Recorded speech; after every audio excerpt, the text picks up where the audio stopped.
started. So good afternoon. Thank you for joining us at this beautiful location in Phoenix City. And for those of you watching on the WebEx, I'm not used to doing the WebEx and live at the same time thing, so please forgive me if I seem awkward or weird about this, but it's just different for me. But I am Amanda Ryland. I am well, actually pretty brand spanking new state coordinator for 21st Century Schools in Alabama. I'm not only the new state coordinator, but I'm pretty new. Well, I'm just as new to the program of 21st Century as well. So I've worked with federal programs for 5 years, and I've known about 21st Century, but I've never really, learned a huge amount about the program until I was put into this position. And so I may have to refer to some of my colleagues to answer some questions and things like that, but we will get through it. So this last couple of months, I've only been in the position for a couple of months, and it has been a whirlwind of learning as much as I possibly can and staying up extremely late hours and trying to get things done and, preparing for this new RFA. And so finally, at like 1 o'clock last night, I didn't finalize it, but I got it to a point where it could be, sent out to all the powers that be to approve. So super excited about that. But that's what we're here to talk about today is 21st Century. So first of all, and then their names are on the last slide, but our team with 21st Century, all of us are pretty new except for one. We have Alicia Alves, who has been with our program for 3 years. And she is kind of the senior person in our group, 3 years senior. But she is our expert. And then we have Dr. Kelly Smith and Carla White. They are just as new to 21st Century as I am. So we're all very much learning, but we're excited about it and going to try to make this process as easy as possible for everyone. All right, so what is 21st Century? So research does show that having quality after-school programs does improve the students' academics, and it also improves their social emotional learning, okay? So it's a positive influence for all students. We all know that the more children enjoy coming to school, the more they're going to want to come, the more they're going to want to learn. And so providing them with that opportunity to do fun, engaging activities in the afternoon and bring what they learn during the day in their classroom in a more structured environment and taking that learning and applying it to a fun, real life situation is just so beneficial for these students. And also just giving them a place where they can go after school that's safe, that has adults that care about them in the afternoons and can take care of them is super important for those kids as well. It has been shown to lower dropout rates. It helps close achievement gaps.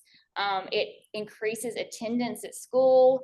It also helps with those risky behaviors because, they want to do the fun things, right? And so if they know that being a part of the program is going to be effective at poor behavior, then they're more likely to act or exhibit the behaviors that we want them to exhibit in school and in the after-school program. And it also helps them gain some college and career needed skills. Other things that's not mentioned here is it improves their civic, what's the word I'm thinking of? Their responsibility. One of the things that we really push in the program is service learning projects. And that is a huge thing for these kids because it helps them kind of step outside of their own situation and help others. And so that is also a very positive influence as well. This program, the Nita M. Lowy 21st Century, I'm not sure if I'm saying that right, 21st Century Community Center, Community Learning Centers, it provides funding to create community learning centers that do provide that academic enrichment. And then it focuses on, and even since I think this slide was created, and this was, they have really strongly want us to target those low-income students. And so there's new guidance that was released recently, and it's always been, that you're supposed to prioritize those lower income students, but now the wording is even more, it still doesn't say it's a requirement, but it says it's highly targeted those lower income students. And so many states have chosen just to only allow schools to participate that, or community centers to participate that are in those areas that serve those really lower income students, income below 40%, but we'll get to that in just a moment. So another thing, another, of course, goal of this program is to increase the academic standards in all of the core academic subjects, such as reading, math, science, of course. And then you've got your enrichment activities that just complement those regular day activities. And so to me, that's the biggest thing is, you know, some teachers have the ability or have the funds or have the time to do fun things during class to kind of bring the learning to life, but some don't. And so this is the opportunity to make sure that that is happening with these students after school, and during the summers as well.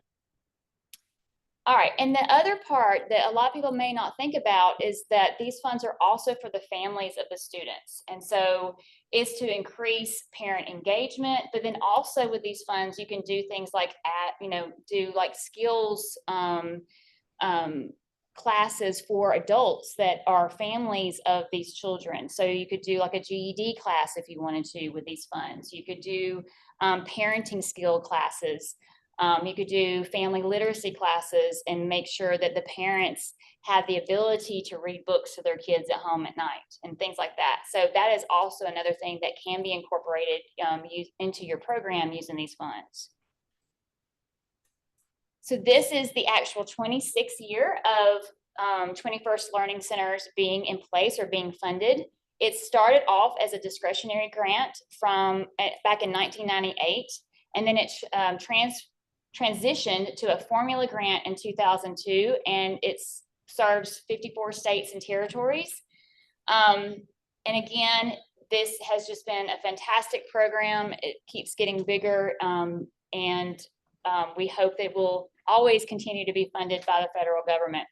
The name of it was changed to the Nita M. Lowy 21st Century Program in honor of a former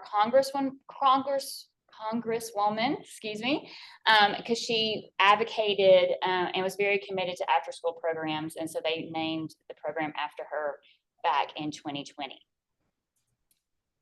All right, so we have had so far 17 successful competitions, and let me just go ahead and say, you might wonder why, I don't know if you've noticed, but this cohort is going to be called Cohort 26. We've always named them consecutively, but we've decided to start naming the cohort based on the year that it's funded, or actually not necessarily the year it's funded, but the funds that will pay for that year. So this one will actually, the grant will be released in 2025, but it will be paid through FY26 funds. And so that's why we're calling it Cohort 26. But we've had 17 competitions in the past. We have awarded, and most of the time when we do these competitions, or in the past, we've awarded somewhere between $50,000 and $200,000 to sites. That's going to change this year. We'll talk about that more in a moment. It is based on the needs assessment. So it's based on the needs of your community and the schools that the community center proposes to work with. And so that is one of the key factors, is reaching out to your community and finding out what the needs of the community and of the students that are in that community are. It's also data led. So we want to make sure that we're collecting data to prove, to show that we are focusing on the right things in our programs and that what we are doing is actually being successfully implemented. So that is another big focus. And then the other really big focus is collaborative planning with an LEA. So an LEA is a local education agency or a school district, okay? So that's that. When I say LEA, that's what I'm talking about, is local school districts. So LEAs themselves can actually start a program, or it might be a private organization that can reach out and start a program, but they do have to work with a local LEA. Okay, and an LEA cannot work with more than one program. All right, so that is a very important piece of this, is if you're a private organization and you are saying you're going to work with an LEA, then there needs to be that conversation between you and that LEA and that collaboration that happens so that they understand that they shouldn't also partner with another organization for a separate program. Because if two programs turn in an application saying they're serving the same LEA, neither one will be funded, okay? All right, and then it does require an external evaluator. So each year, throughout the year, part of your grant is for you, part of the funds for your grant is for you to use to hire an external evaluator to come into your program and just do that actual technical evaluation of your program, collect data about the program, and then that data is later turned into us. So they do like a mid-year report and then an end-of-year report. And they also help the sites just make sure that they're staying on track with their goals and objectives. And so that is part of the grant as well.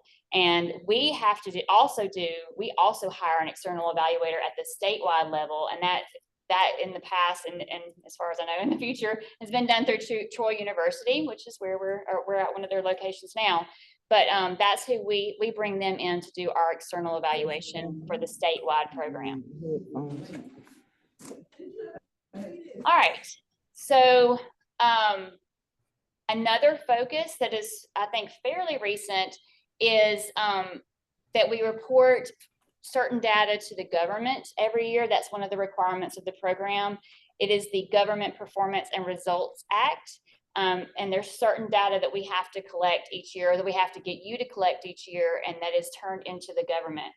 The purpose of that data is to continue funding for the program. So it's not necessarily to make, it's not a gotcha. It's not a, we want to make sure they're doing things right. It's not that sort of thing. It's really, they use the data to appeal to legislatures and Congress and all of that to try to make sure that we get our funding every year and hopefully to increase that funding each year. So that's what that data is for. So it's super, super important.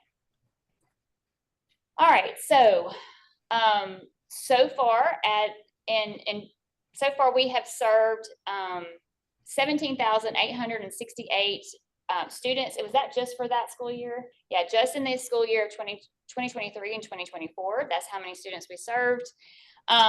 We had, and this is in our last, right now we have cohort 16 and 17 going on, and between that we have 10 community-based organizations. So if you see, or if I say the word CBO, that is referring to a community-based organization. In other words, they're not an LEA, they are a private organization. And then we have 29 local education agencies, or LEAs, that are participating. And then that is through cohort 16 and 17. So currently cohort 16 is in year 3 of its 3-year grant, and cohort 17 is in year 2 of its 3-year grant, okay? So that's what we currently have going on with 21st Century right now. And we have awarded, between those two grants, $18,864,444.48, and that's per year. Okay, so that's how much goes out each year to those two grants. For our staff, the way that is structured is we have the ALSDE staff, which I introduced to you earlier. So there's a state coordinator, then we have specialists, and we also have TAs. That's our technical advisors or technical assistants. I keep seeing it in different ways, but they're the people they're the boots on the ground that go out and provide assistance to the sites. And so we have currently have two that are hired through the SDE right now. Hopefully one more coming soon.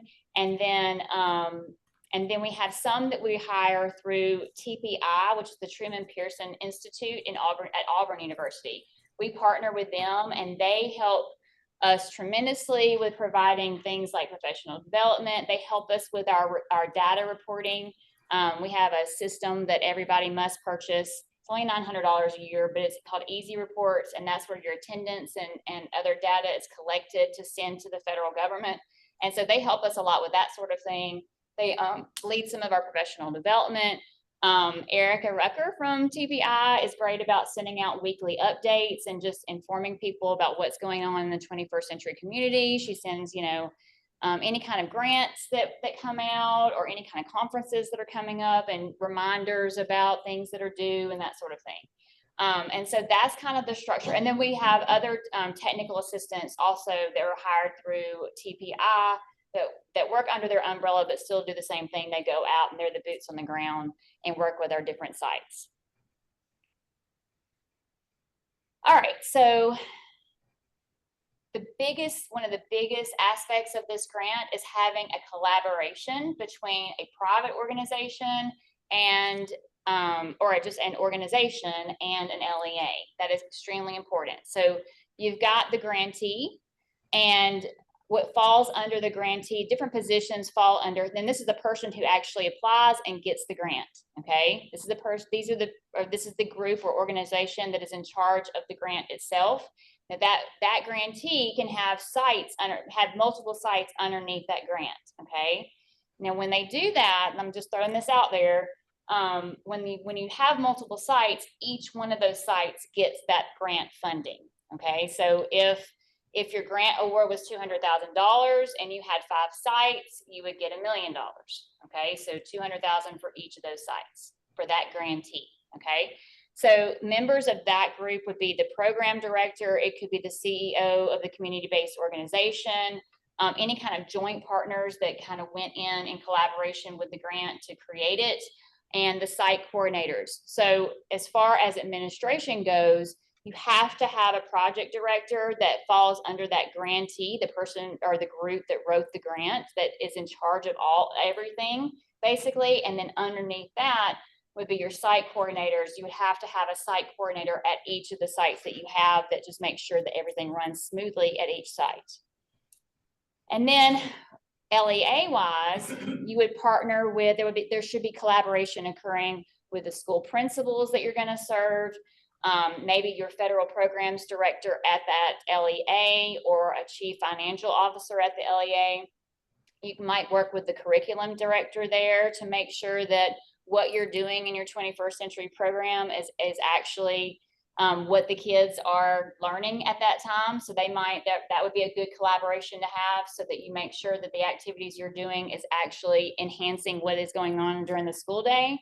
And then some LEAs have extended learning program directors. So some LEAs have their own after school programs that they run without 21st century grants. And you would definitely want to have a collaboration there, because if there's already an after school program at that school, we want to find ways to braid those funds and have that work together so that you can expand on what's already there and make it better. And there's not like a competition occurring between 21st century and the regular school after school program. You don't want that to happen, because that actually ends up hurting both programs. So if you can figure out a way to make the programs work together and braid those funds, that is definitely what is most beneficial for those students. So another big part of that collaboration is if you're a private organization or a CBO and you're going to work with an LEA, you really need to talk with that LEA and make sure that they understand that it's very important that this is a commitment between the two of you to work together, because you're going to need that LEA to provide you with student data.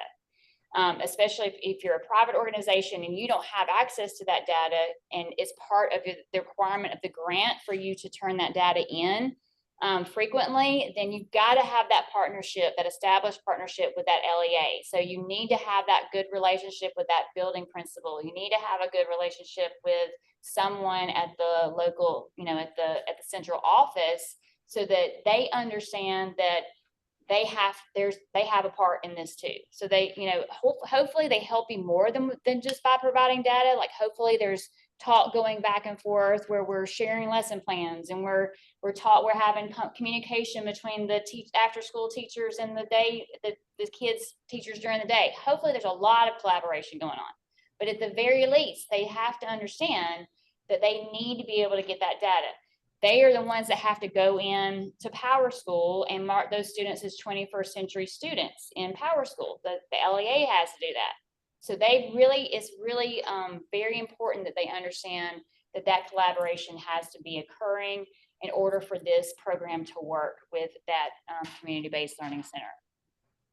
Also, you want to partner with other things in the community, other organizations in the community. You want to make sure that the families understand what it is that they're committing to when they sign their kids up to go to 21st century. You have to establish an advisory council that is a mixture of parents and LAA representatives and community representatives. And of course, the more partners that you get with your program, the better it's going to run. And when I say partners, and I think there's a slide coming up, I think I'm getting ahead of myself. But when I say community partners, I'm talking about banks that could come in and do some financial literacy with your students, teach them how to budget, that sort of thing. You've got, it could be your local grocery store that's willing to provide afternoon snacks, donate afternoon snacks. It could be a business down the road that, it could be, maybe some sort of science something involved where they come in and do STEM activities with the students, or it could be, it could be any local partner that wants to see the children of that community be successful and learn, so that eventually they're going to grow up and they're going to contribute to that community, and we want to make sure that they have the ability to do that. So the more local partners you bring into your program, the better it's going to be. Part of the commitment of getting this grant is you do have to participate in professional development. We do have regional trainings sometimes. It is supposed to be, we haven't, I don't know that we've done it as much in the past as we hope to do it in the future, but we would like to see our TAs out in the field doing more regional trainings with their sites. Kind of in-person trainings.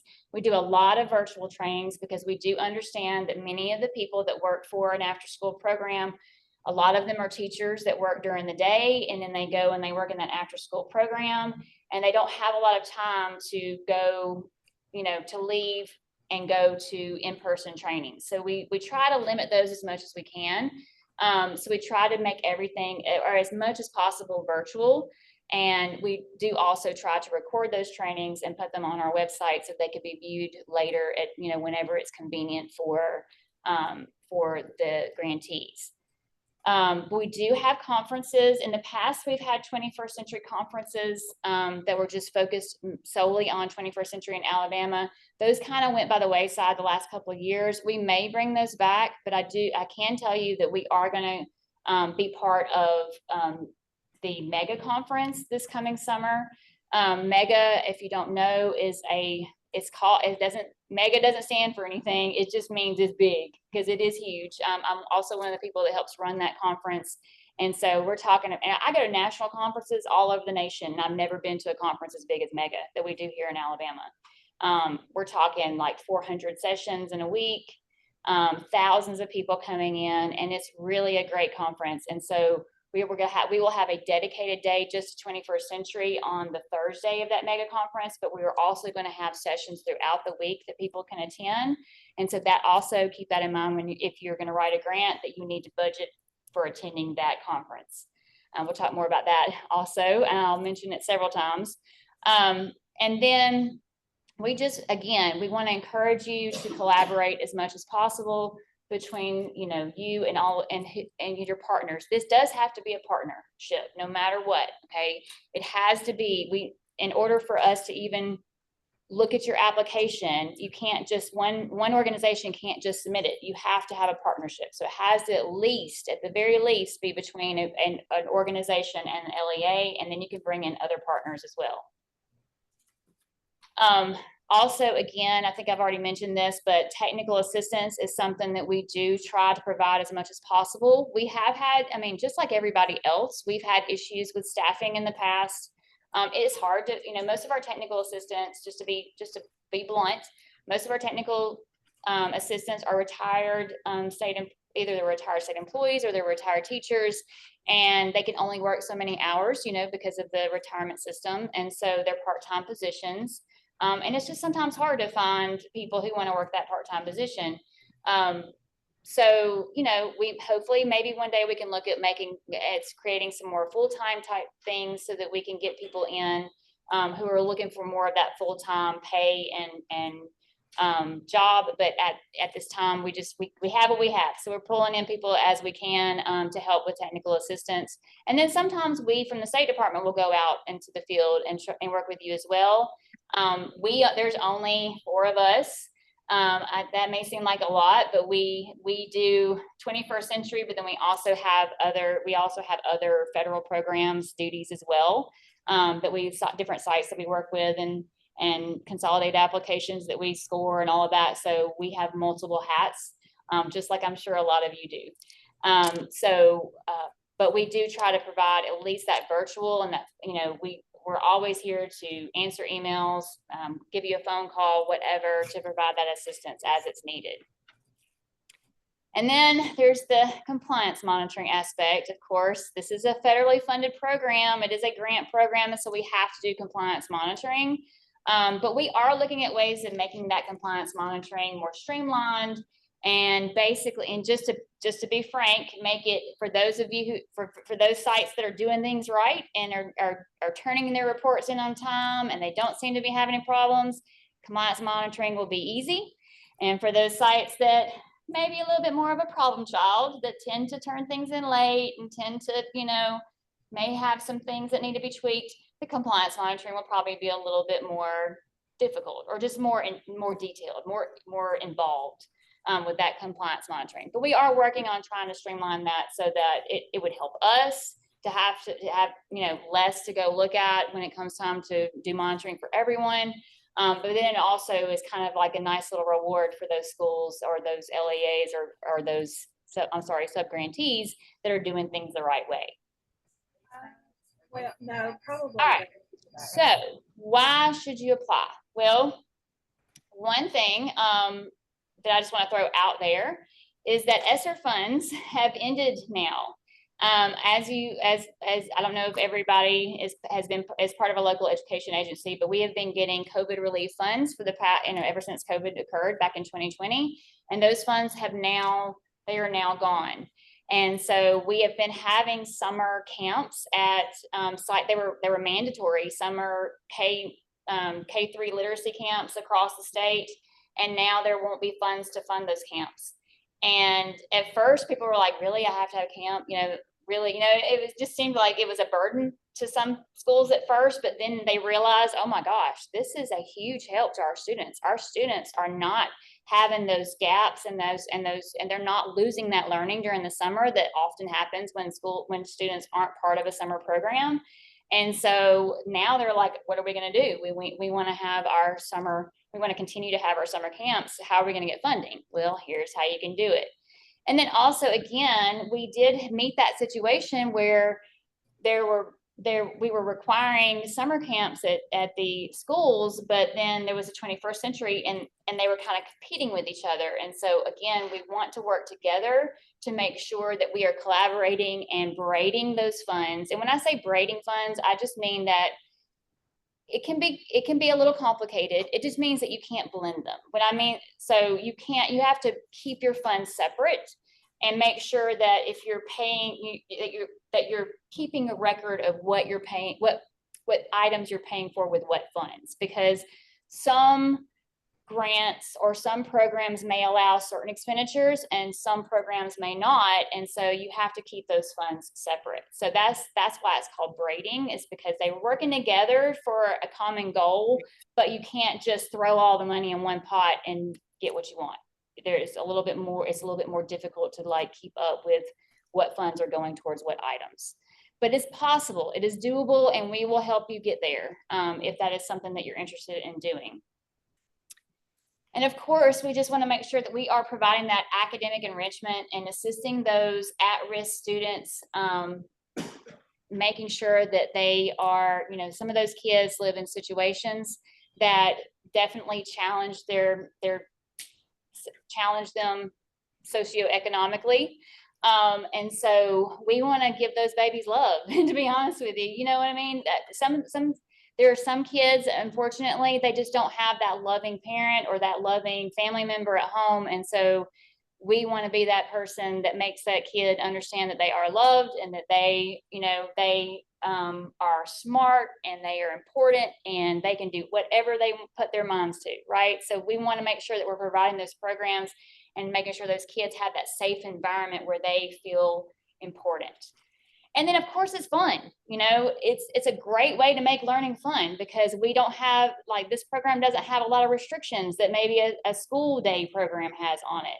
You can do a lot more fun activities. It's also a great way to incorporate physical activities that maybe the school doesn't provide, like dance classes and art programs and making music videos and just all kinds of fun things.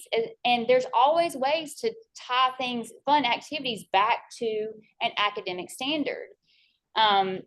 So that's the goal. The goal is to have learning occurring with these kids and it be fun for them and it to be a place they want to be.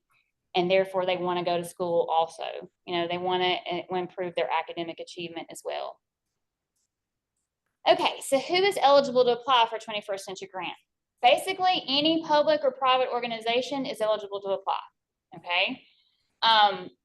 Here's some examples of different types of organizations we currently have right now or that we've had in the past. So, for example, you've got school districts such as Arab Elementary School in the Arab County, city school system.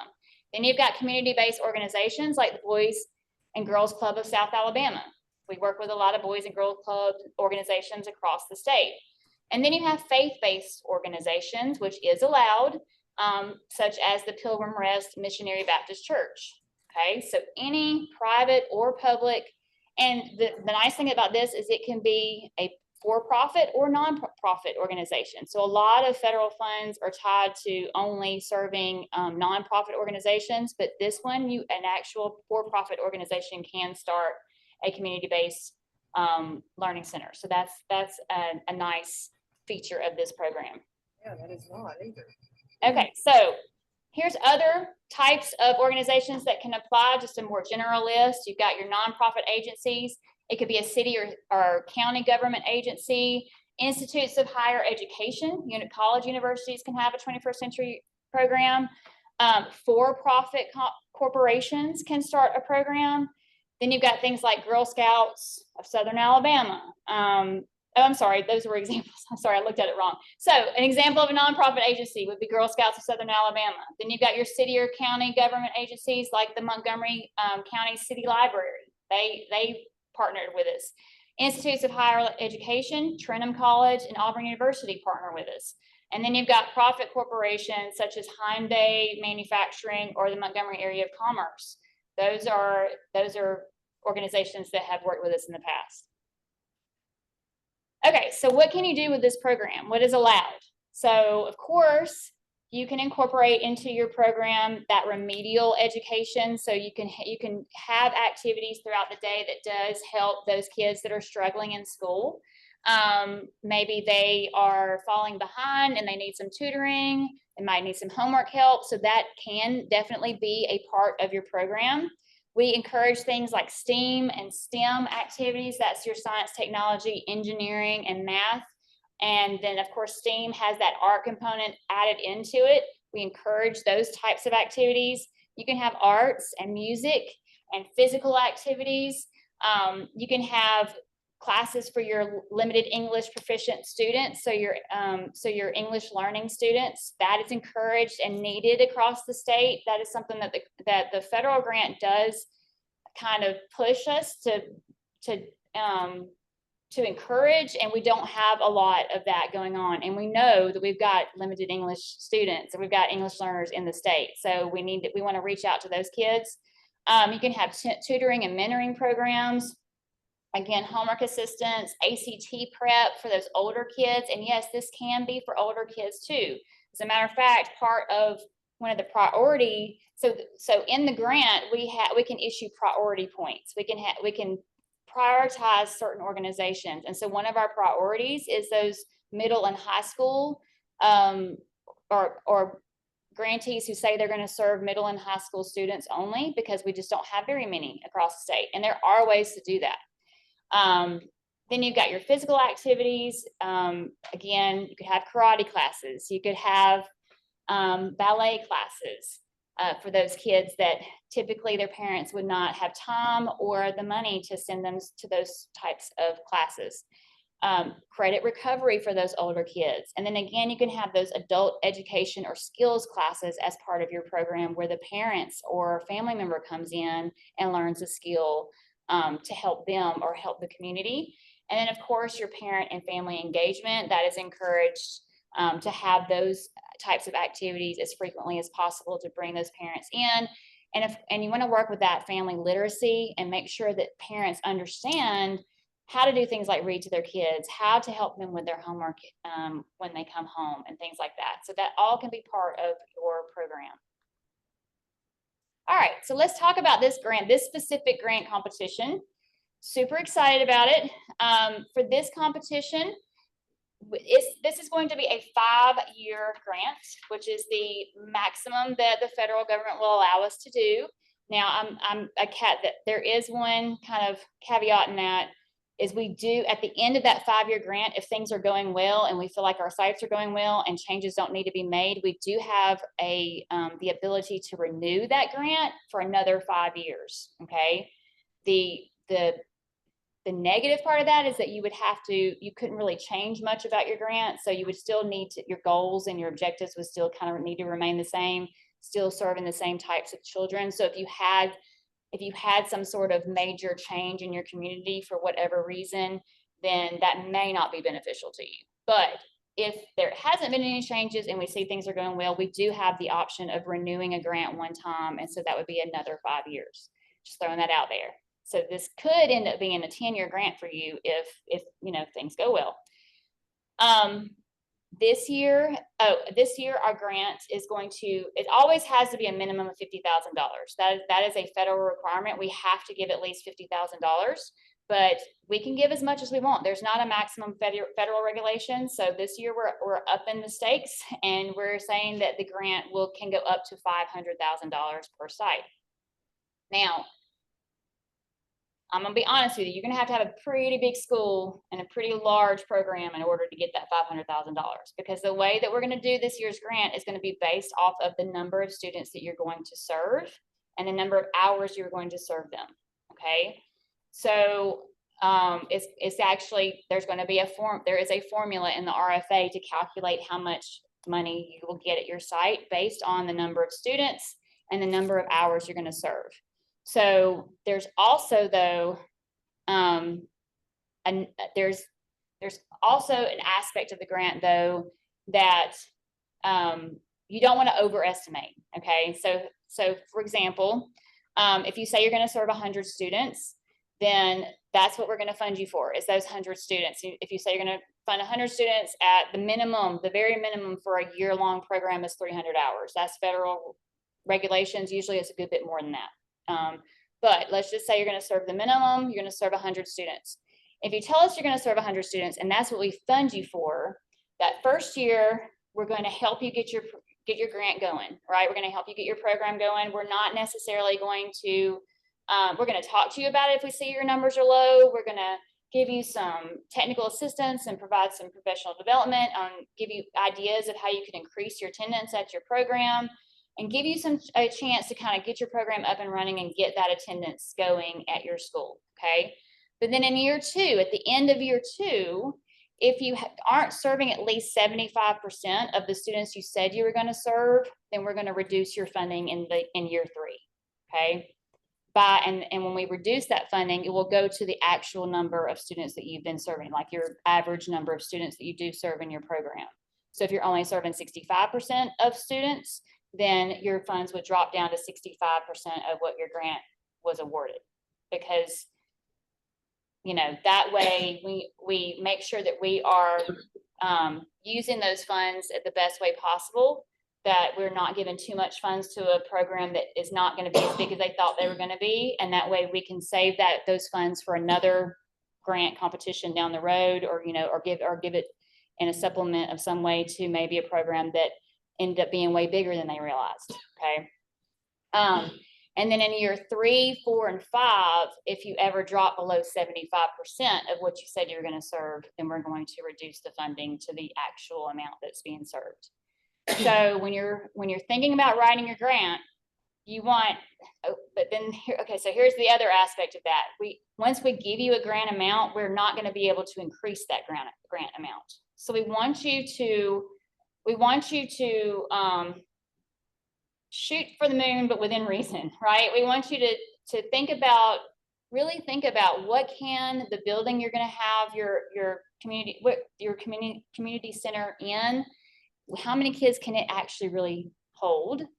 How many staff are you actually going to be able to get to support those students? Are in your area, is it really, really hard to find teachers? Is it really, really hard to find teacher aides and things like that? You may not be able to support a really large program. So really put a lot of thought into what you can actually do at your site and what your program can do, and then ask for that amount. That's how many we think we can serve 100 kids, and that's what we're going to ask for. Worst case scenario is that if you can't get to 100 kids, we're just going to drop that funding, to what you can get in years 3, 4, and 5. All right. But we're never going to be able to give you more funding. Now, we might be able to provide a supplement later down the line. If we see that we have a bunch of extra money, then we can supplement some schools to make their programs bigger, but I can't promise it. It's not promised in the grant. So you can't depend on that happening. So, because we have to budget these funds carefully, we have to make sure that we give out the right amount of money that, that the federal government gives us each year, because it is a 5-year commitment. So we have to make sure that we don't overcommit ourselves and say we're going to give more money than we actually are going to have. All right. The other change of this year is that, and I don't think it's actually a change. I think it just hasn't really ever been thought about or mentioned in the past, but you can have a summer only program. Okay. And so we are making sure we advertise that this year because of the ESSER funds going away. Because we know that there are going to be some LEAs that are looking for ways to continue their summer programs, you can apply for a summer only grant. It's the same application. It's just you're only going to be talking about what you're going to be doing in that summer program. And so again, it's going to be funded the same way. It's going to be based off of the number of students you plan to serve and the number of hours you're serving them. That was the most fair way to come up with to do that, because I didn't want to do it by the number of days or the number of weeks you plan to serve, because your after school program may only be 2 hours a day, but your summer program may be 8 hours a day.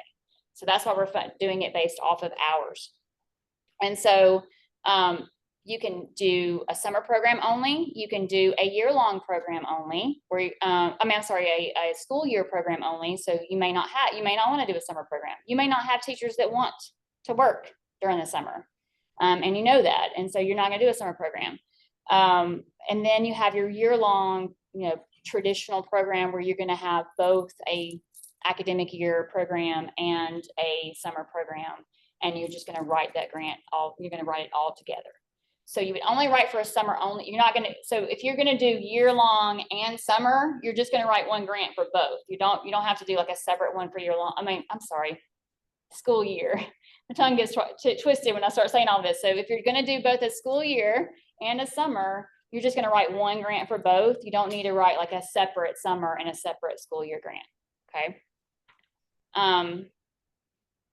And then we do reserve the right to award amounts less than what you request. And so if a really tiny school system comes to us, a really small LEA that literally only has 500 kids comes to us, and they say that their after school program is going to serve 500 students, then we're probably going to be like, that's probably not going to happen. That every single kid is not going to come that afternoon or that summer program. And so if we see that what you're asking for is not reasonable right off the bat, we do reserve the right to say, I'm sorry, but we're only going to grant you enough to serve this many students.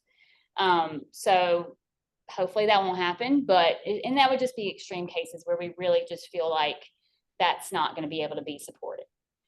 And then I also always like to throw this in, and it's probably in here. Oh, no, it's at the bottom. Contingent on federal funding. So of course, if something happens, then federal funding goes away, so does the grant funds. But again, the program has been in for 26 years, and so we do not expect that to happen, and it gets nothing but great accolades from everyone. And so I don't think that's a worry that you would need to consider. All right, so when that amount you get based on student number does have to cover all of your operational expenses, okay?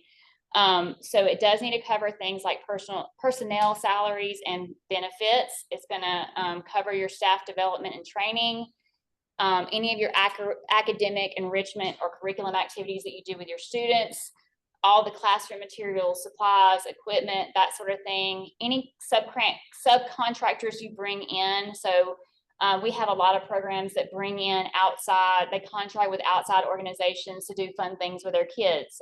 We were talking to one of our grantees this week, and they have there's a music company, or I'm sorry, I don't know the name of it, but it's a group of professional, like Grammy winning musicians that come in, and they help students do things like write their own song, like as a group, write their own song, put it to music, write the music, put it to music, and record a music video.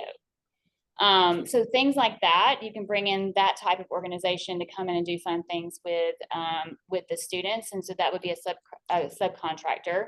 You could also bring in consultants. And of course, you are required to have an external evaluator as part of your grant.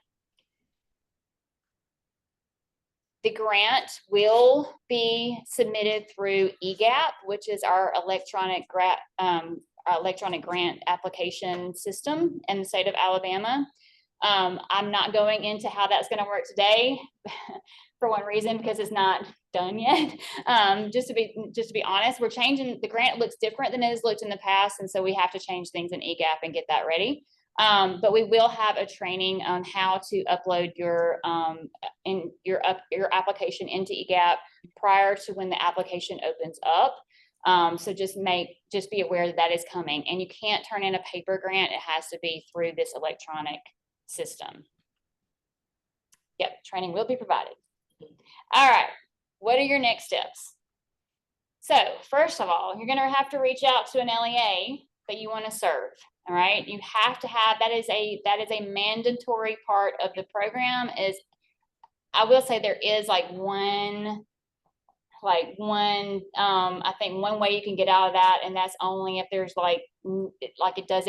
there's not an LEA within a certain distance for you to have, but like if the LEA and the community organization are way too far apart from each other. But I mean, why would that happen? You know what I mean? Like, how are you going to serve kids if there's not any schools in that area? So that's in the regulations, but I think that's probably like a 1 in a million situation of when that would actually happen.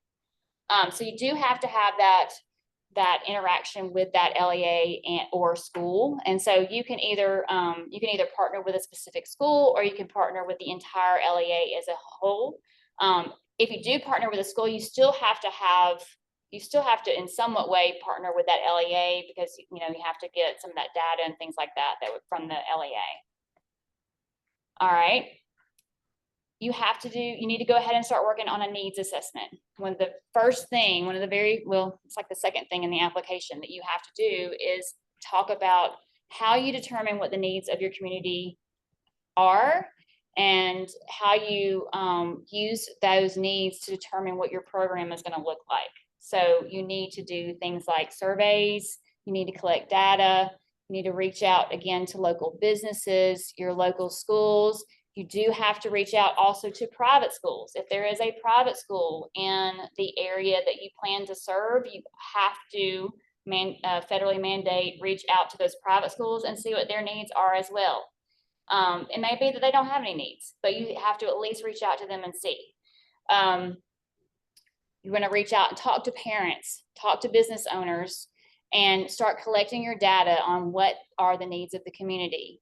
Do we have a huge amount of crime in our community? Reach out to your local police department, talk to them. Do we have an issue with kids having no place to go after school and getting into trouble? That is a huge need. And that is something that you could use in your application to justify why you need to have a community center in your area. And then, of course, you want to identify those partnerships. Start reaching out to the local businesses in your area. Start reaching out to things like Boys and Girls Clubs, YMCA, those types of organizations, and seeing about having those as partners in your program. One thing I know is a need is like providing after school snacks. You can work, there is a way to do that with child nutrition at the state. You can work, they will help you get a grant or funding to provide snacks, like healthy afternoon snacks. But then I know that there's been an issue with like summer program with child nutrition. They only allow you to provide 2 meals, but not 2 meals and a snack. And so I've heard of summer programs having to reach out to their partners and ask them to help fund snacks, afternoon snacks for those students, because the child nutrition program isn't quite enough to give them that afternoon snack. So things like that you need to be thinking about and getting those partners for. All right. Also, just keep in mind, you know, students' needs for services have increased, but while budgets are going down, right? So another reason to focus on having a program like this. And then also the economy itself, right? Because our economy is definitely, everything is crazy expensive right now. So just make sure you're thinking about things like that as you are thinking about your program and how that's exactly going to work for you in your program. All right. Again, the benefits of having this program far outweigh the paperwork and you know, the things that the hoops you have to jump through to get it. So we want to focus on that, the fact that we're enhancing student achievement, we're increasing access to those non-traditional sources of instruction, we're strengthening kids' ties to their community. That public service piece, that learning, that service learning piece is huge. You know, we've got schools that work, they have a nursing home that are near their school. They do fun things with the nursing home patients. And it both, you know, it both gives those kids kind of like a surrogate grandparent to have in their lives, and then it also increases the value of those older people's lives by having those young people come in and work with them. So these programs really can benefit the entire community if they're done the right way. It also just improves those students' self-confidence. You know, you're giving them the opportunity to do things that they may not get if they don't do a program like this. Kind of helps them come out of their shell. Sometimes it helps them learn new skills. It might, for those older kids, it might help them get ready for a job later on down the line. It may be that they don't want to go to college, but they could come to your program and learn a skill or learn interview skills or things like that. Like there's so many things that you could do in this program that would be beneficial to students of all ages in your community. And then of course, it promotes that civic responsibility, helps those kids, you know, kids often tend to only see their own, what's going on in their own lives. It's really, really hard sometimes for them to see what's going on outside of their lives. I remember when I was a school teacher, I took a group of students to the aquarium in Georgia, and I cannot tell you how many kids were on that bus that had never been outside of Montgomery County in their entire life, right? And it was a huge eye-opener for me. That, you know, there's a lot of kids in our communities that don't get those extra, you know, that extra thing that a lot of us take for granted. And so, and they don't get to see what other communities are like. Everybody hears those stories about somebody going to another country and realizing how great we've got it here in the United States, right? It's that kind of thing, you know, help those kids see that there are other people that have needs in their community and they can actually help those needs, and it makes them feel really good about it. And then also we're going to re-examine that negative stereotypes of youth, you know, right? Because you could take a community that does have that situation where maybe there's nothing for kids to do after school and those kids are getting into trouble and doing bad things.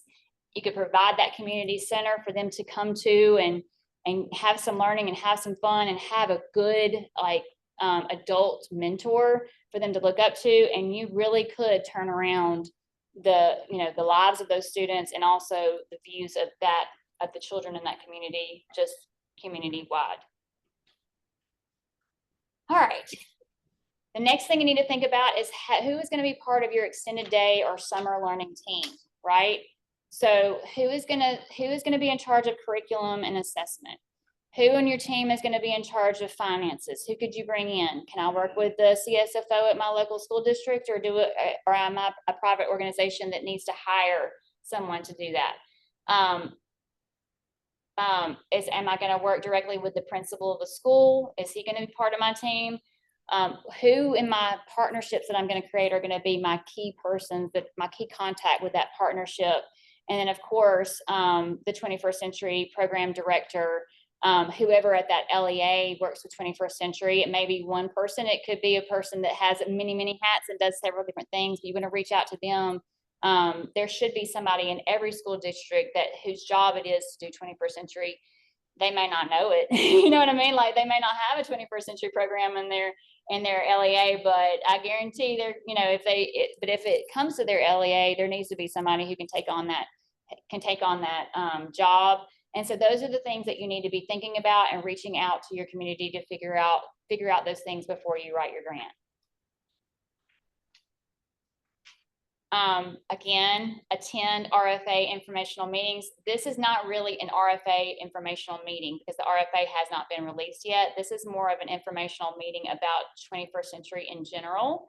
So as soon as the RFA, we expect it to be released early. My goal is November 1st, but I didn't want to put that in writing because at the State Department, things tend to take longer sometimes than we expect it to. So I didn't want to put a specific date in writing, but the goal is the beginning of November to release that RFA. And we will have multiple virtual office hours, and those will be chances where you can come in and ask questions. Where anybody from the community, anybody who's interested in starting this program can come and ask questions. Can I do this? Am I allowed to do this? Do you know of a partner I could reach out to in this area? Those type of questions. And so we will have those scheduled throughout the next several months to help you as much as possible to make sure that you write a really good grant. All right, so here are, hold on. There should be another slide there. I don't know if it's hidden. Hold on a second. Can I escape out? Give me a second. For some reason, some of my slides aren't showing. I apologize. All right, I'm just gonna leave it like this because I don't know if I'll be able to get back into it, and hopefully you can see it. But this is the RFA informational meetings that we will be having.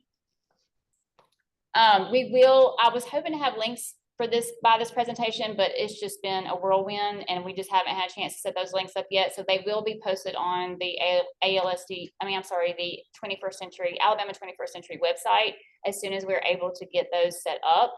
So that you'll have links to those meetings, but these are all virtual.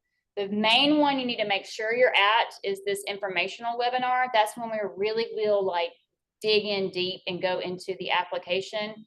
As a matter of fact, I probably need to make it a little bit longer than this now that I'm thinking about it. It's probably going to take longer than an hour to go through it.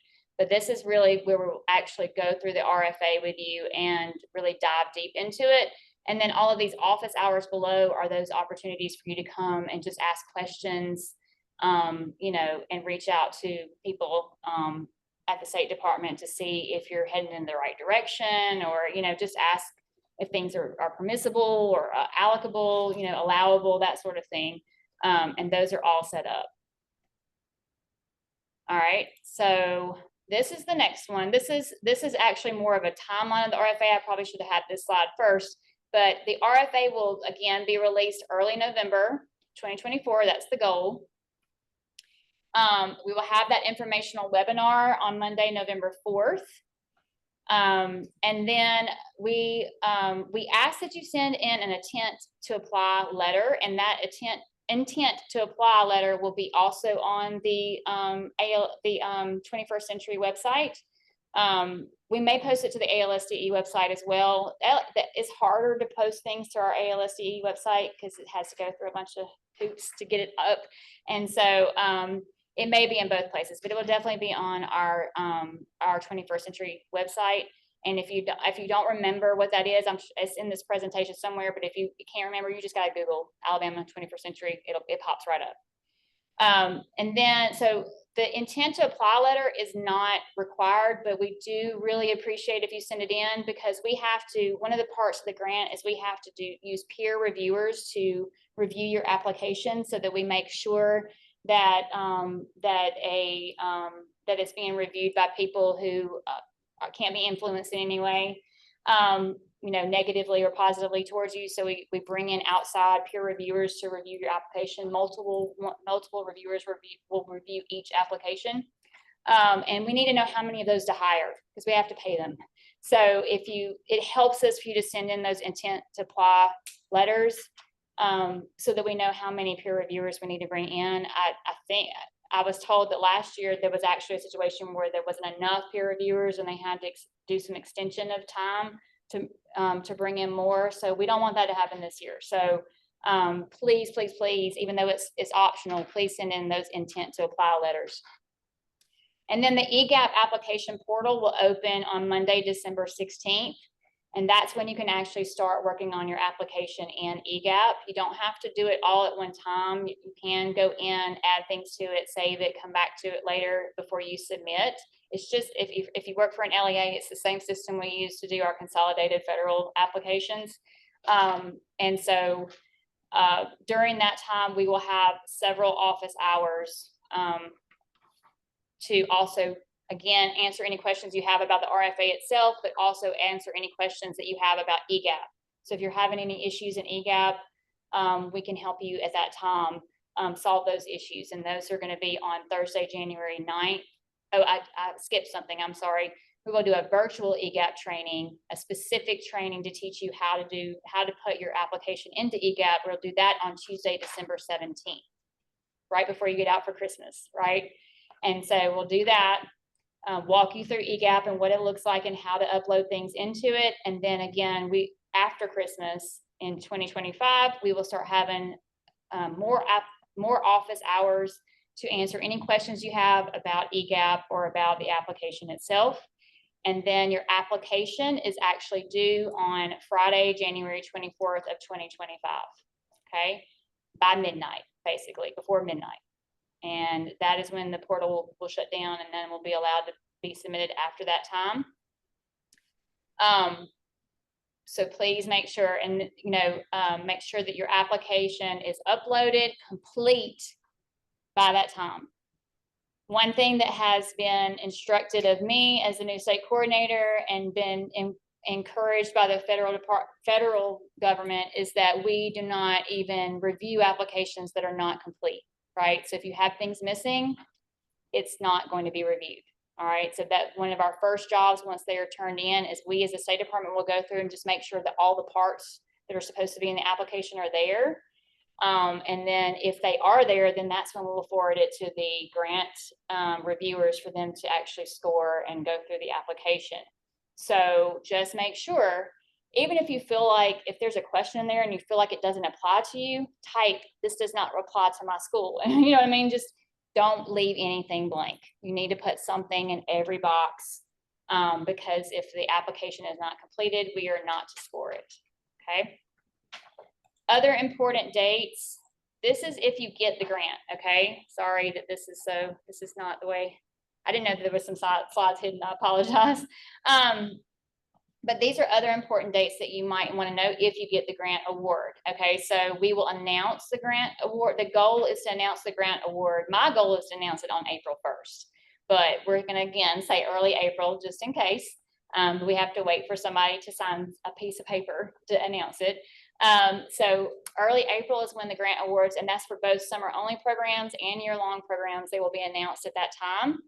And then we will start doing professional development for summer only grantees. We will do that mid-April through May. And then the summer only program will actually begin on June 1st of 2025. It is possible. We are still working some things out with accounting and trying to figure out ways to make it where your funds are available to you a little early so that you can do things like hire people and plan and that sort of thing, attend professional development and that sort of thing. But it's in the works. That is in the works. But the goal is to start your programs for summer only June 1st. Then we will start doing professional development for those school year and summer grantees, the ones that have the year-long programs. And then, of course, the summer people can attend as well if they want to. We will do that starting June 1st through July 25th. I've already mentioned it, but part of that will be that mandatory training, and this will be for everybody who gets a grant. Will be required to come to MEGA at least for that one day. But we encourage you, if you can fit it into if it works out with your budget, if you can come for the whole week, we would encourage you to come for the whole week. And that is, that mandatory day is Thursday, July 17th, but the conference lasts from July 14th through the 18th. And it's a good conference for anybody who's in education to come to. There are things there for everything from principals to teachers to school nurses to bus drivers sometimes. I mean, it's just a wide variety of different things that, wide variety of options to come and learn about during the summer. There are some additional resources here that you could reach out to start kind of planning what your grant is going to look like. There's the Alabama Expanded Learning Alliance, has some great resources. There is the our site, our 21st Century site is that second link. I think I can actually start sharing again. Hold on. If I can figure out how to do it. It's hidden. Hold on. Nope. Ah, and I just made it smaller instead. Oh well, we'll just continue it like this. Huh? The bottom? Where? This? Ah, thank you. See, I'm so happy there's people that are more technically savvy than me. Okay, and then there's the United States State Department of Education 21st Century Program website. That's going to have a lot of more like the rules and regulations and guidance in it, but most of that information is going to be in the RFA, but you're still welcome to go check that out. And then the Wallace Foundation is an organization that works with 21st Century a lot. They have some great resources. And then Youth for Youth is another website you can go to that has a lot of great resources as well. And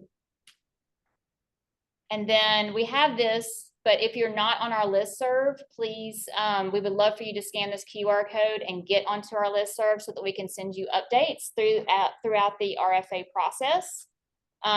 We send out weekly updates to our current cohorts, but we will send out updates to anybody who wants to apply for the grant through this link. So if you're not signed up for it already, give you a minute to scan that code. And then this is our information for the State Department, the people who work in our program at the State Department. You're welcome to reach out to us at any time.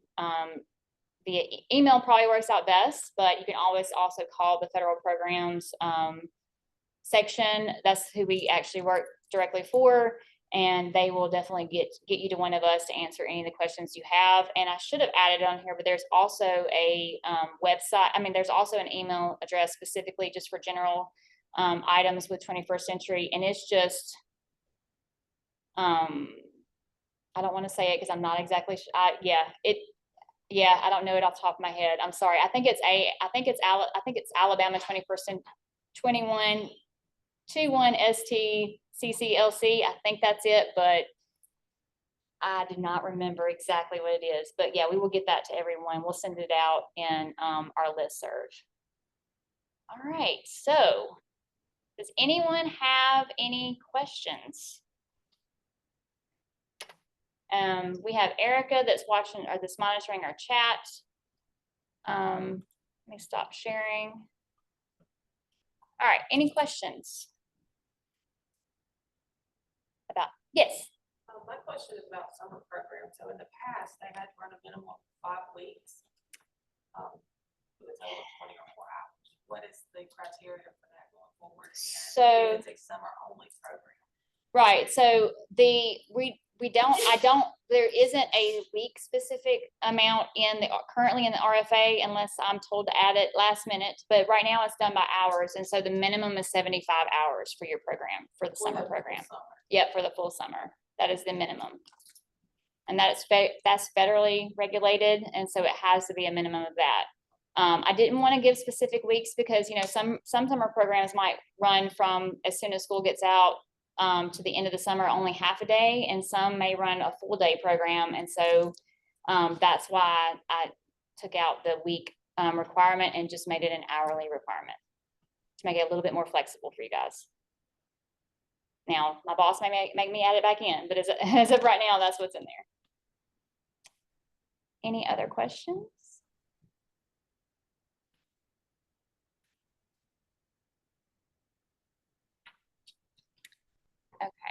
We have some questions in the chat box. Thank you, Erica. Okay, what are those questions?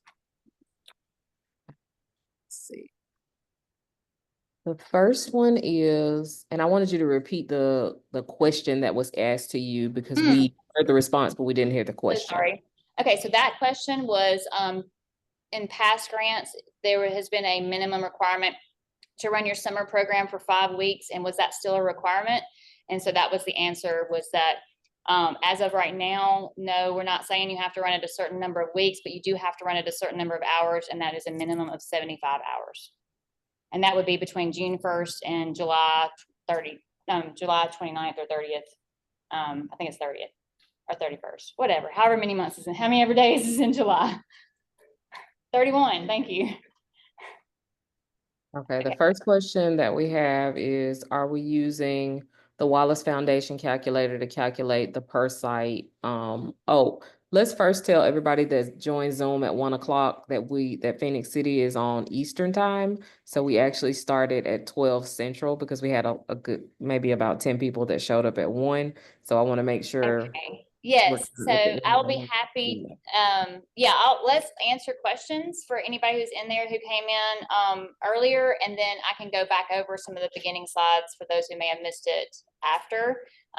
We'll just kind of take a little break and let people go, leave, or do whatever they need to do, and then we'll go back over those beginning slides as much as they need.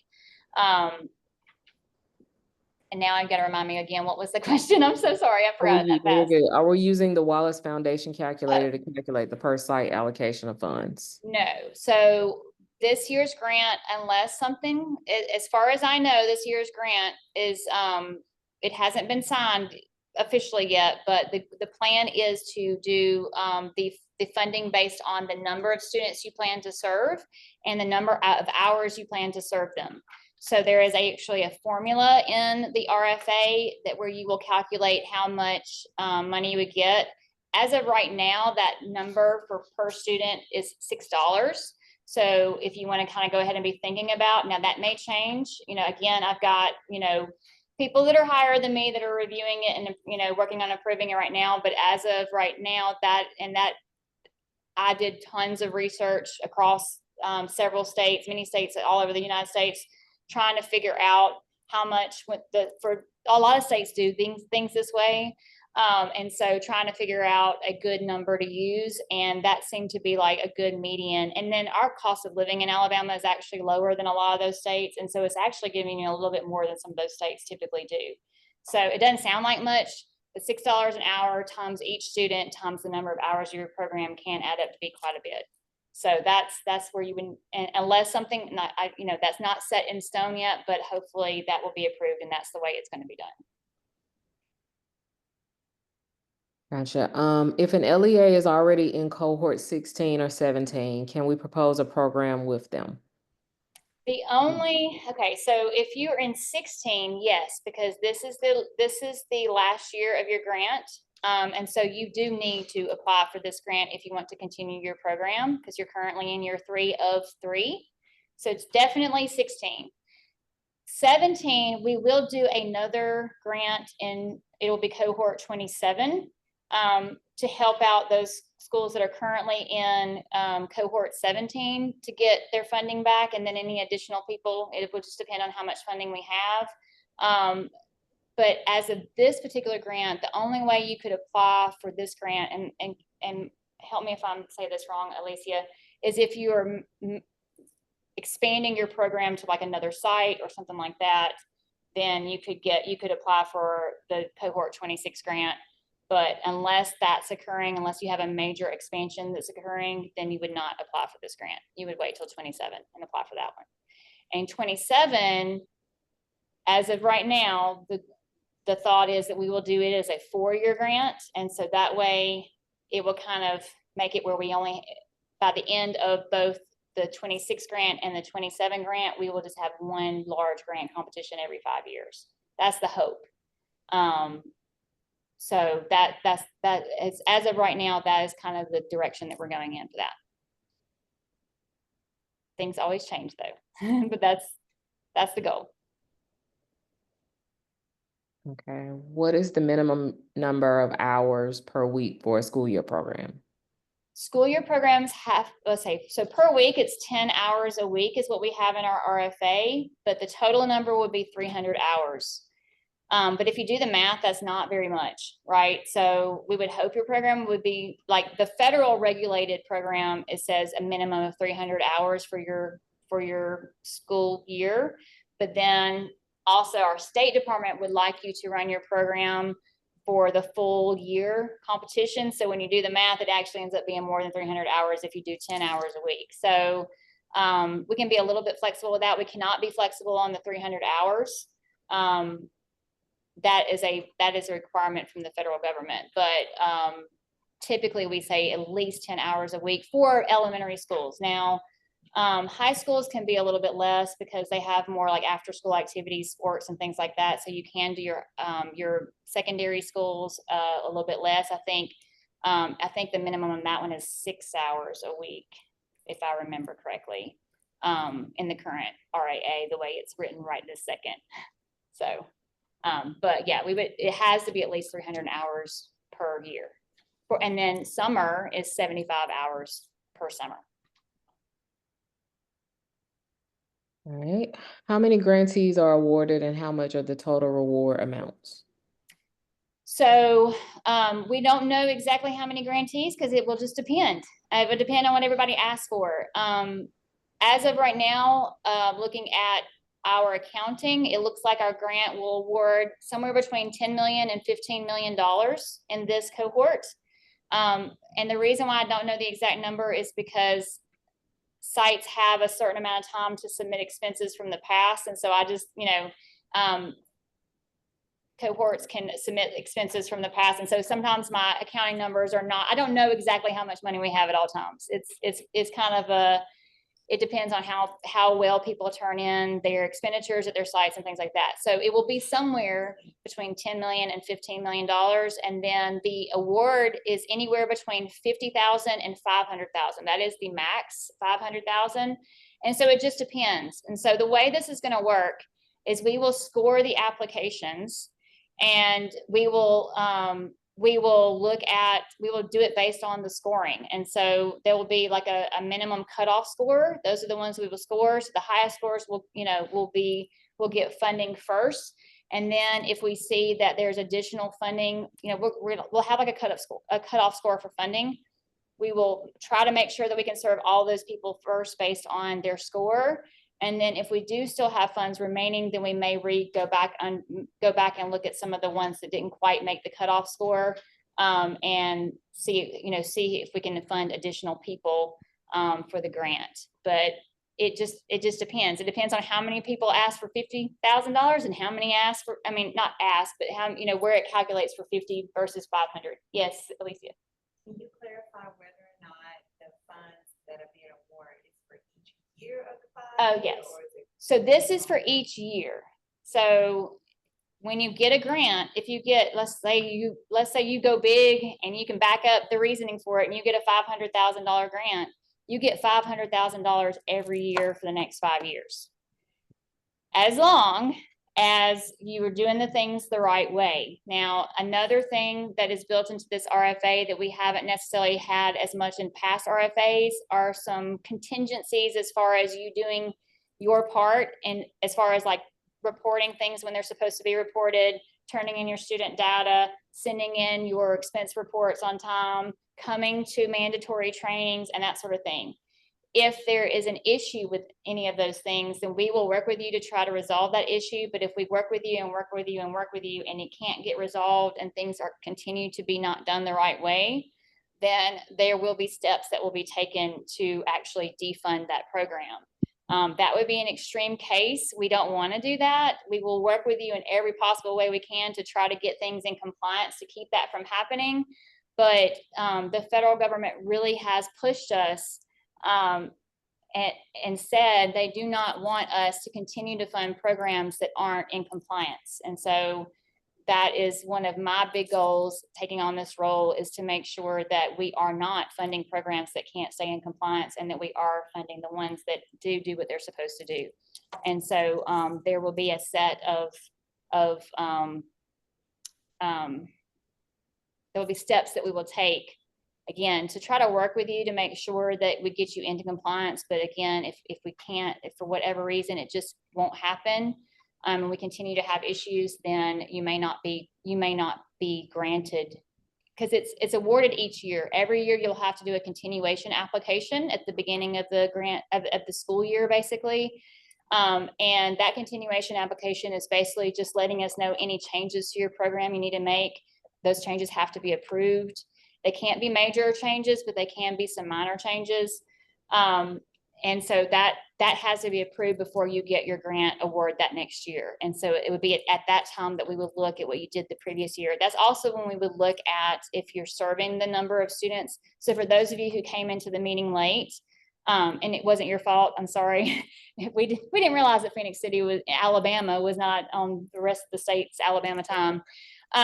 So if you came in after we had already started, that is another reason why we're doing the funding as a per student funding, is because if you don't, if you this as an example, if you say you're going to serve 100 students, we're going to give you year one to get your program established and running and do your advertising and getting those students in there. And basically you have year 1 and 2, but then at the end of year 2, we're going to look at your average daily attendance, or your average hourly really attendance through your program. And if you are not serving either, well, actually there's 2 things we're going to look at. We're going to look and see if you're serving the number of students you said you were going to serve, and if you're serving them for the hours that you said you were going to serve them. But if that number of students drops below in the year 2, if it drops below 75%, then we will look at cutting your funding to the actual number of students that you are serving in your program. And then for year 3, 4, and 5, if it falls below 75% of the amount you said in your grant that you were going to serve, we would look at cutting your funding to the actual number that you're serving. And I didn't say this earlier, but there's really a twofold reason for this. Number one, we don't want to be giving sites too much money when that money could be going to a site that needs it more. And then also it's a great incentive for everybody to get in their attendance numbers. One of the things that we have a hard time with in our program is getting people to turn in their attendance numbers. And so if you know that your funding is dependent on getting in your attendance, then hopefully we'll get a little bit better at turning in those numbers when we're supposed to.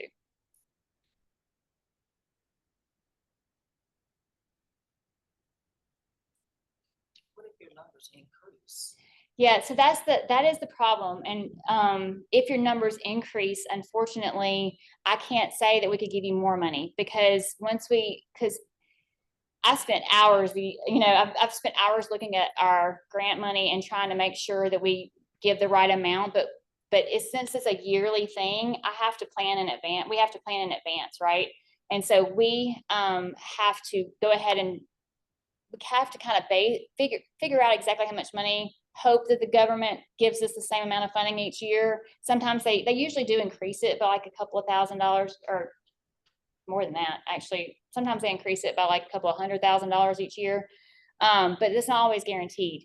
And so, or maybe even more than that. I'm trying to think. Actually, in the last couple of years, they've increased it by like $1 million or $2 million each year.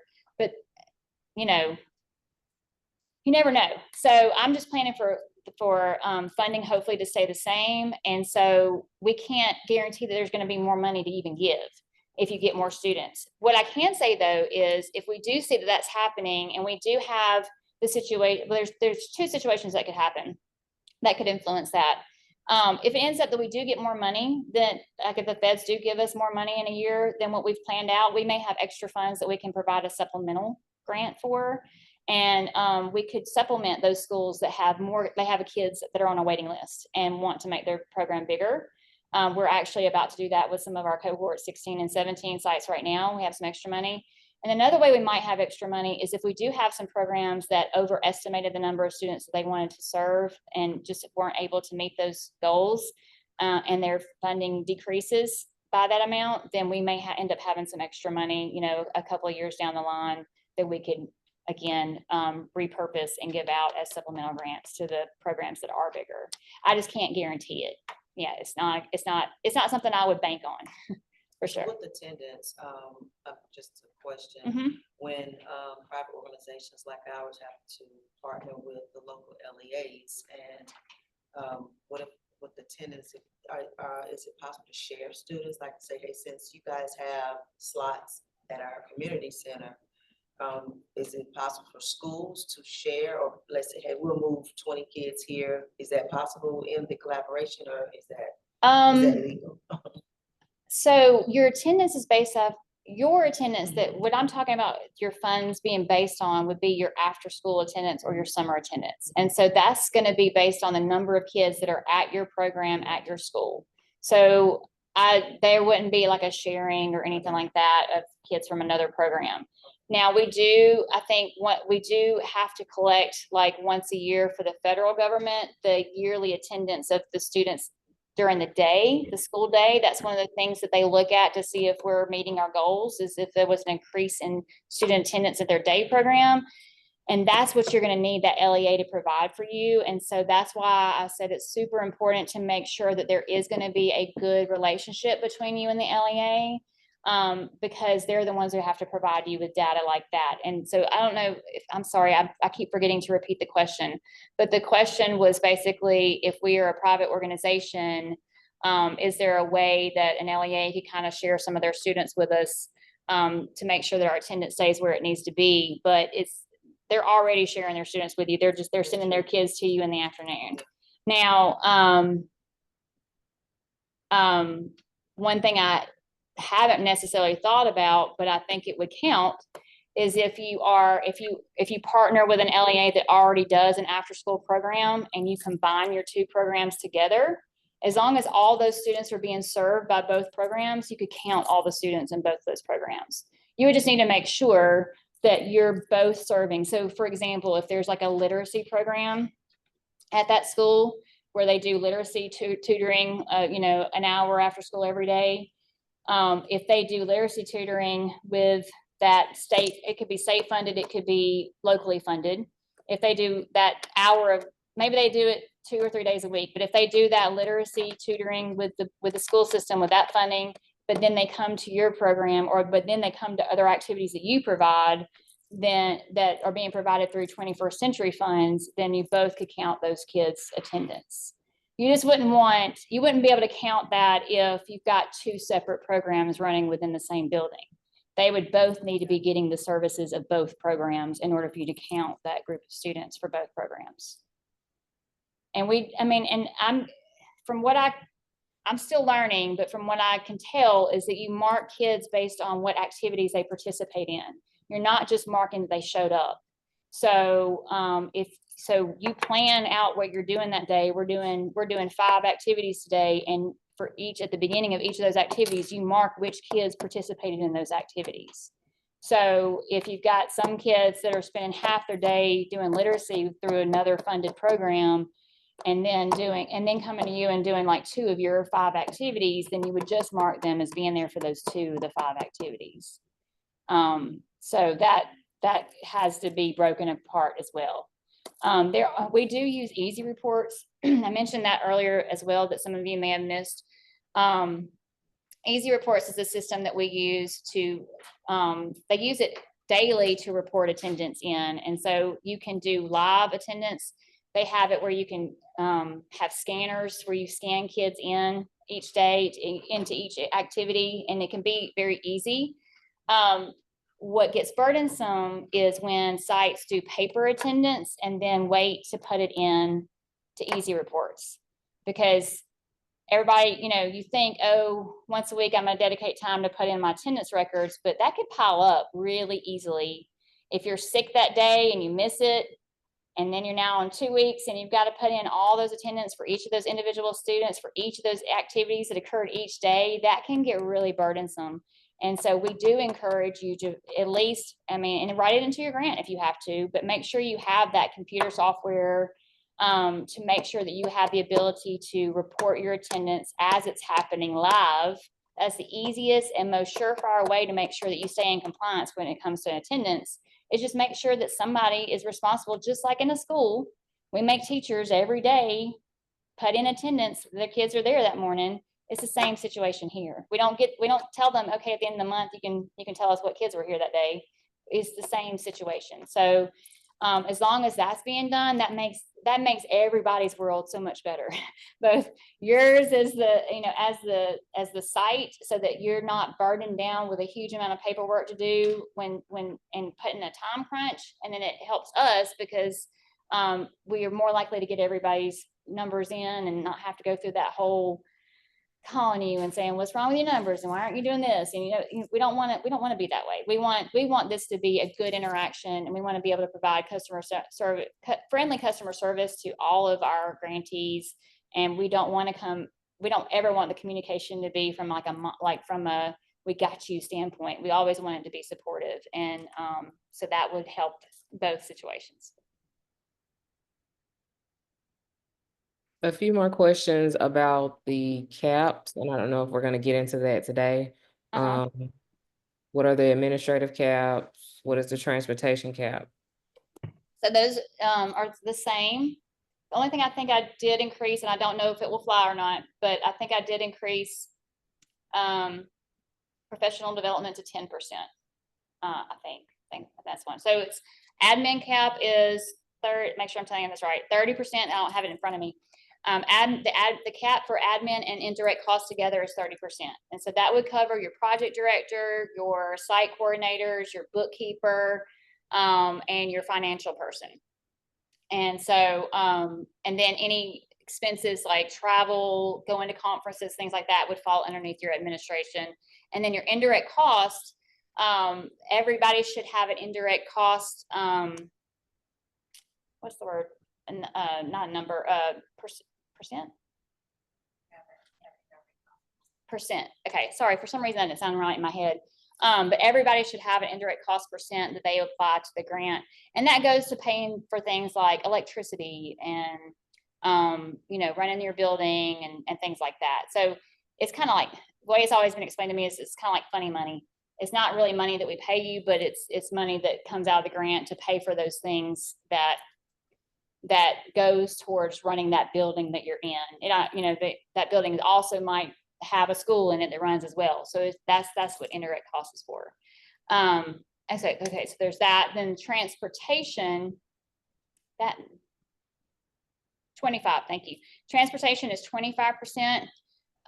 We do encourage you to have you do have to have a transportation plan in your RFA. And we would encourage you to try to provide transportation to your students.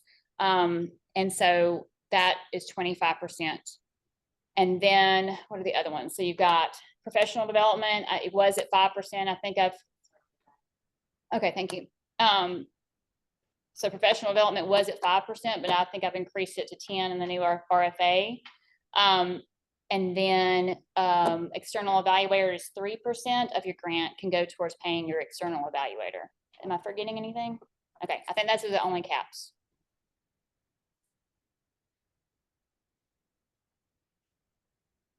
What other questions you got, Erica? Questions about compliance for the 5 years. Okay, can you expand on that a little bit? I'm trying to scroll back up to it. Okay, okay. How often will compliance monitoring be required for the 5-year grant? Okay, so our federal programs department, or actually the Alabama State Department of Education, does compliance monitoring on a 5-year cycle. And so in the past, we've ran grants that were 3-year grants. And so we haven't really been able to follow that 5-year cycle because we had participants that only participated for 3 years. And if we did that, we might have people that didn't get compliance monitoring. Everybody has to go through compliance monitoring at least once during the grant. So as of right, so what we've been doing is we've been doing full compliance monitoring in year 2 of the grant. But when we move to this new 5-year grant period, then we will probably, and I don't know this for sure, but I am pretty sure that we will move to that same 5-year compliance monitoring schedule that the rest of the State Department uses. And so when an LEA is being monitored for compliance, if your program is in that LEA, then you will be monitored during that same week. And we will follow that same schedule. So at some point during the 5 years, you will be monitored.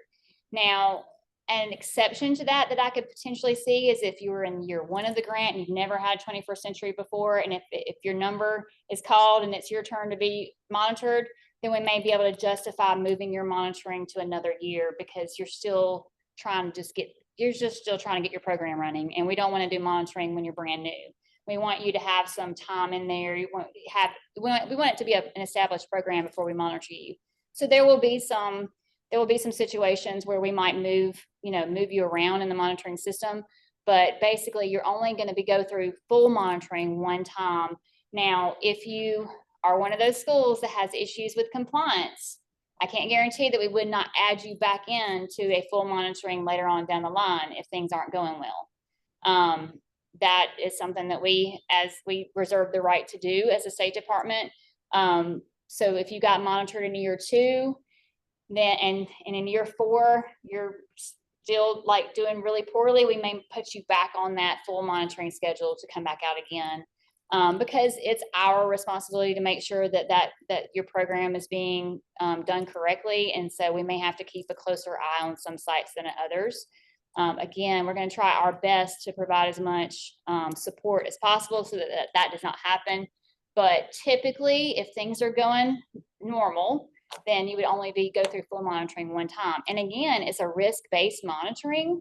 And so if you're doing things the right way, then your monitoring will be very easy. It will be a lot less than the full monitoring that your more high-risk sites have to go through.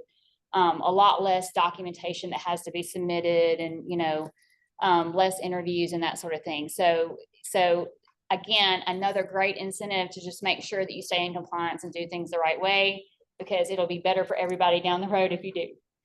So, other questions?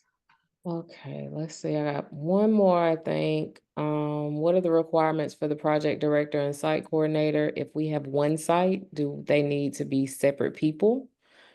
And do either of them need to be full-time? So Alicia's shaking her head, yes, but okay, so I'm just gonna say for now, I'm not positive what the answer of that question is. Okay, that might potentially be a change. As far as if you only have one site, do you really need to have both a director and a coordinator? Does the funds really need to have to go towards both of those things? I've seen in many states where they don't, and so that is one of the things that I have put into the RFA, that just in that situation, but it has to be approved, and it hasn't been yet. So by the time the RFA is released at the beginning of November, I will have a definite answer for that for you, but that is something that's still a maybe. It's still a maybe. So yeah, we will get back to you on that one. Make sure you come to the RFA informational meeting. Everything I'm saying right now is the plan, but it could possibly change, because again, it hasn't been officially passed and signed. I feel like it's in a really good place, but there may be a couple of minor things that are tweaked between now and then. But by the time the RFA is released, everything will be set in stone, and I'll be able to give more definite answers about everything. There's certain things I'm like 99.9% sure is going to happen, and there's certain things like that I'm just not sure. I proposed it, but I'm not sure how that's going to work. Was there a second part to that question? Did I answer the question fully? I think you answered the question. Okay. That was, yeah, I had the same answer, but I wanted you to say. That's another question about transportation. Are we allowed to take students home or just for field trips? All right, take them home for field trips. Or I mean, there's two things. Take them home. Can we use transportation to take children home? Oh, or yes. Just for field trips? Yes. Okay, so the question is, can we use transportation to take students home from the program? I'm assuming in the afternoons, or just any part of the program, and can we use transportation for field trips? And the answer to both of those questions is yes, you can. So that's the transportation plan that we expect you to definitely have in place, is how you're going to get kids to and from your program. If your program is at the school where the kids go, then you don't necessarily have to worry about the to part, but you still have to get those kids home. And so if your budget permits, then you would hopefully budget to have, and usually it works out, even you would be a community-based organization. And so your best bet would be to try to work out an agreement with your local LEA, for them to do a contract with you, for them to provide the buses to take those kids home. And so you would contract with the LEA to provide that service, to pay for the bus driver, the gasoline, that sort of thing, mileage, or however y'all want to work it out for them to take the kids home. So that would be the best bet for you, but that is something that we definitely encourage you to do in the grant. And then for field trips, typically that could be a charter bus or something like that. And yes, you can use funds for charter buses for field trips. And we do encourage field trips, especially during the summer. Again, like the story I told earlier about those kids who've never seen outside of the city they lived in, we want to expand those opportunities for all of our students. And so that is something that we do encourage, but it does have to be approved, and it has to be something educational. So you can't just take the kids to Six Flags, to the emergency, you can't just take them to an amusement park. It's got to be some sort of educational something. Now, probably shouldn't say this on a recording that's going out statewide, but if you're high school students and you tied that roller coaster to a physics lesson, which they do have, because I used to teach high school science, then yes, you could justify taking them to Six Flags. But I want to see, but don't be surprised if we at the State Department say, hey, afterwards, I want to see what the kids did with, like we may ask for evidence that you actually did do that activity with your students and didn't just take them to Six Flags and use that physics activity as an excuse, So, but yeah, as long as it can be tied to something educational and something academic, then we encourage field trips.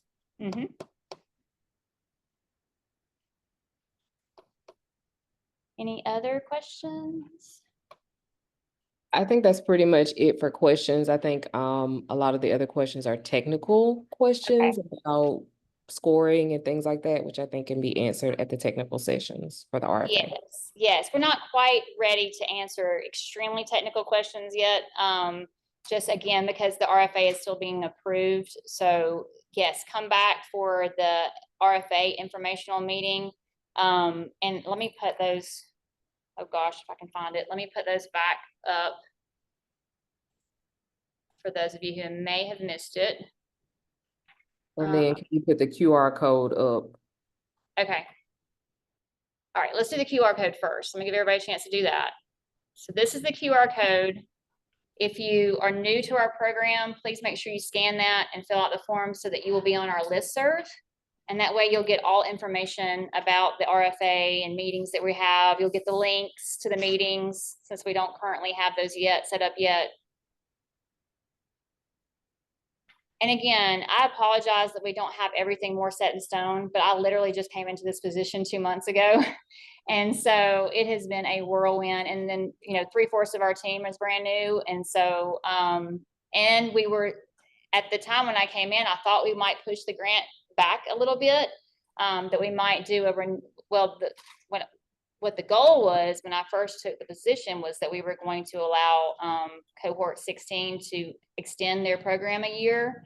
But then I found out from the federal department we were not allowed to do that. And so that's when things got real and we realized we needed to go ahead and do another grant competition so that Cohort 16 that currently has after school programs is not going to be a year without service. And so that's why things are kind of last minute, is because I keep saying this over and over again, but it really does feel this way, like we're flying a plane while we're building it. So if things are not quite they'll be much more set in stone in the future, but right now, some things are just a little in a gray area because we just haven't had the time to really, go through approvals and things like that for certain things. So we're all working really, really hard to get it done. Okay, so that's that. And then let me go back to the dates of the meetings. We're not seeing it. You got to make sure you can't see it. Share, but oh, I got to share my screen. I'm so sorry. I forgot that I stopped doing that. Oh gosh, hold on. Share.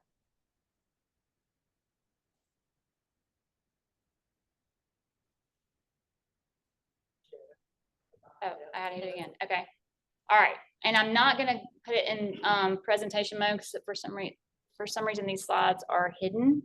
So, but that's the informational meetings right here. QR code. Oh, that's right. You still need the QR code. Gosh, I'm sorry. I've had very little sleep the last 2 months. Okay, this is the QR code. I'm not playing, y'all. Okay, so that's the QR code to get on our listserv. And then the informational meetings, these are the dates. If you want to screenshot or take a little, or write those down really quick. The biggest one you want to make sure you're at is that first one, because that's the one where we will really do a deep dive into the program, but we also will record one as well. There will be one recorded and up on the website. We try to do anything we do virtually, we try to record it and put it up on the ALSDE website. I mean, I'm sorry, I keep saying that. It's on the 21st Century website. And if you go to that website right now, the way it's currently set up, and you want to find those videos and resources, there's the little hamburger. There's a place that says resources, but it takes you to like outside resources like the Wallace Foundation and things like that. But there's that little hamburger, the little 3 lines that are in the upper right hand of the screen. And that's where you can find more detailed like handouts and resources, and like a link to, well, I think on the resources one, there is a link to our YouTube channel where we put a lot of the recordings. So, you know, we may be updating that website sometime soon, but as of right now, that's where you go and find those things. You go click on that little hamburger. Because I know when I first started researching our program, I had a hard time finding things, but that's where you need to go.